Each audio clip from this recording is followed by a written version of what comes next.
Olá, alunos, tudo bem com vocês? Vamos dar continuidade aos nossos estudos da Ciência das Religiões. Aqui é o professor Gilmar Vasconcelos. Estamos começando mais esta aula para que você possa crescer no conhecimento de um tema tão importante, que é esse tema que nós estamos trabalhando nesse terceiro bimestre, com relação às significações dos símbolos religiosos, dos sinais, dos gestos e das palavras, que é este que nós estamos trabalhando desde a semana passada. E vamos trabalhar essa semana e ainda semana que vem, certo? E aí na semana que vem nós encerramos esse tema.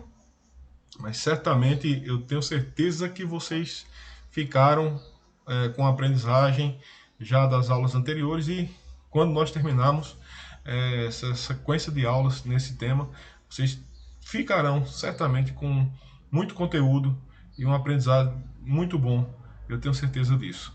Então vamos lá para a nossa atividade dessa semana, para o conteúdo e para a atividade dessa semana, tá certo?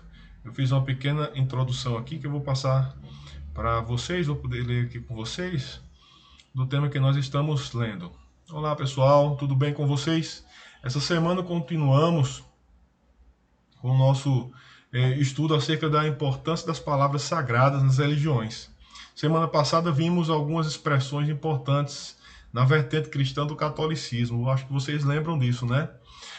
Essa semana vamos observar algumas palavras importantes nas religiões espíritas, porque as ciências das religiões, eu já expliquei inclusive para vocês, nós não temos uma religião em particular na escola, certo? O Estado brasileiro é um Estado laico, e a proposta da ciência das religiões é justamente mostrar essa diversidade do fenômeno religioso que está presente na nossa nação, para que estabeleça-se assim um conhecimento mínimo, pelo menos, né, de cada religião, e com esse conhecimento mínimo nós possamos crescer na admiração, no respeito pela fé do outro, tá certo? Então, hoje nós vamos ver algumas vertentes do Espiritismo, existem outras, certo? Assim como nós vimos a semana passada no cristianismo católico, e semana que vem nós veremos no cristianismo evangélico, no cristianismo protestante. Mas eu quero que vocês percebam a importância das palavras e de seu significado nesse contexto sagrado. Aí você vai fazer a leitura, uma pequena leitura aqui, é o mesmo texto ainda da Thaís Leon, certo? Você vai ver algumas características aqui da Umbanda, tá? Você vai ver aqui que cerca de 0,3% da população brasileira se declara umbandista, ou seja, nós temos um país com 209 milhões de habitantes, 0,3% é um número pequeno, mas quando você soma, de fato, tem uma expressividade, certo? É um número de pessoas razoável que crê nessa forma de expressão de fé, tá certo? E dentro das principais palavras ou expressões, eu coloquei aqui algumas que você vai ter o conhecimento delas, certo? Essa expressão aqui, talvez, essas duas últimas aqui, talvez sejam as mais conhecidas. Amarrado, que é o estado de uma pessoa atingida por vibrações do mal.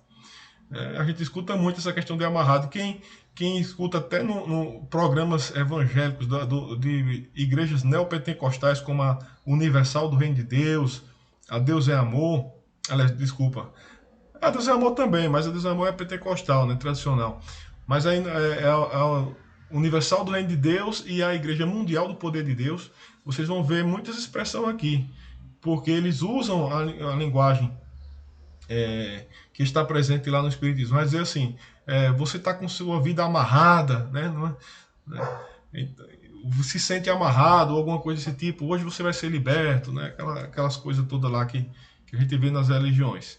Então essa expressão é bem conhecida. Isso é um estado de uma pessoa atingida por vibrações do mal que precisa ser liberta, segundo outras igrejas, outras religiões, e a própria religião também, que faz também seus rituais de libertação, certo? Internamente falando.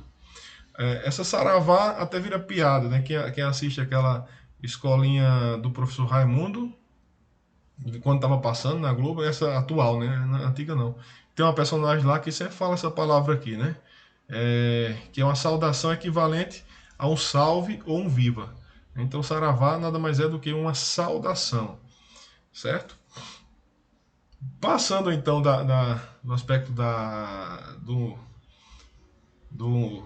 umbandismo, né, da Umbanda, nós temos aqui outra representação dessa área espírita, que é o espiritismo kardecista, ou o kardecismo, como é conhecido, foi criado por Allan Kardec, que é um francês, tá certo?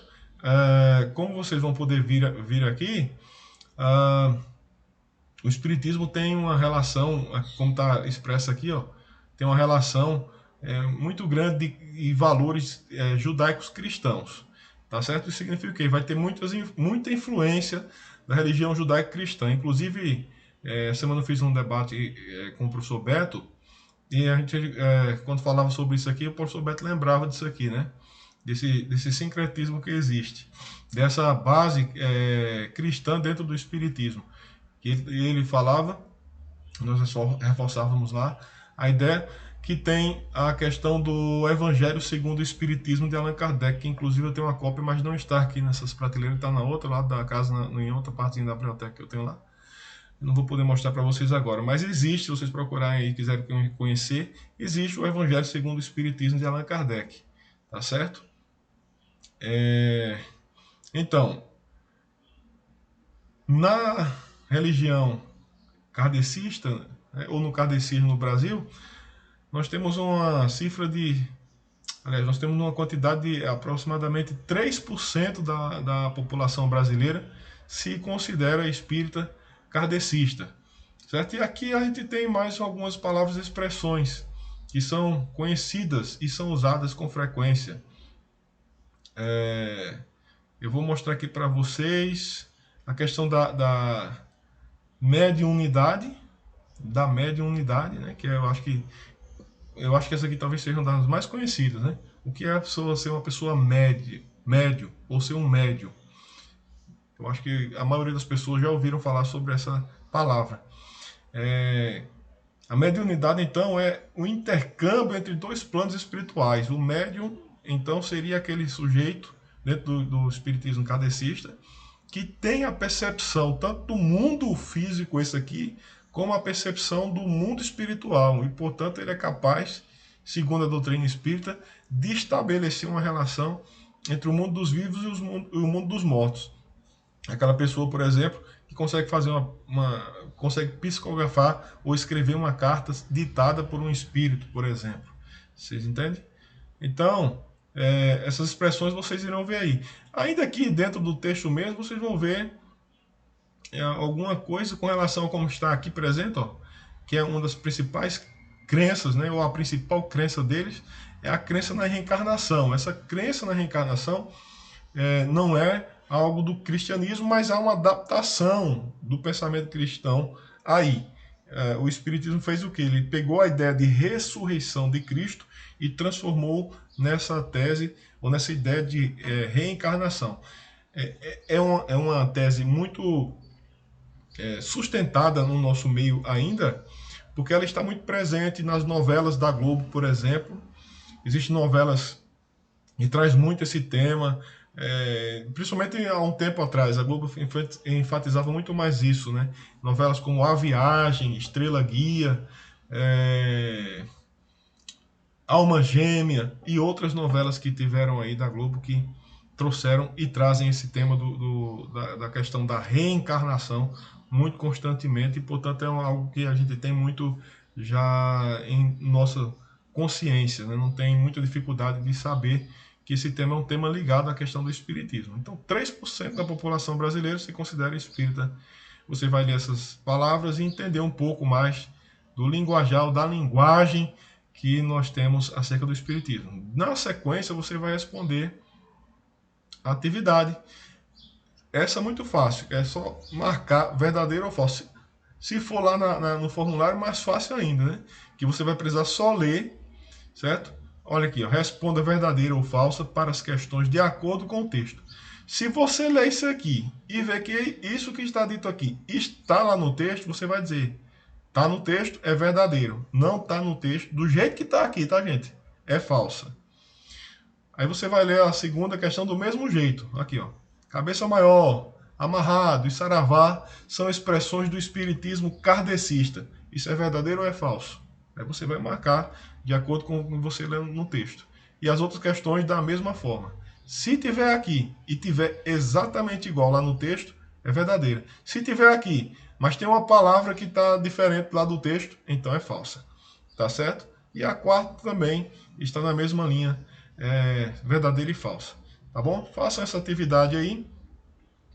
E na próxima semana nós continuamos com o nosso estudo em relação a esses temas. Nós vamos encerrar, como eu já falei para vocês, semana que vem, com as palavras que são importantes. Claro que não todas, que existem muitas palavras importantes dentro das religiões, mas nós vamos encerrar a semana que vem com as palavras que são importantes dentro do protestantismo. Tá bom? Então, que todos fiquem com Deus. Um abraço a todos. Até a próxima aula. E se tiver alguma dúvida, é só chamar lá no WhatsApp.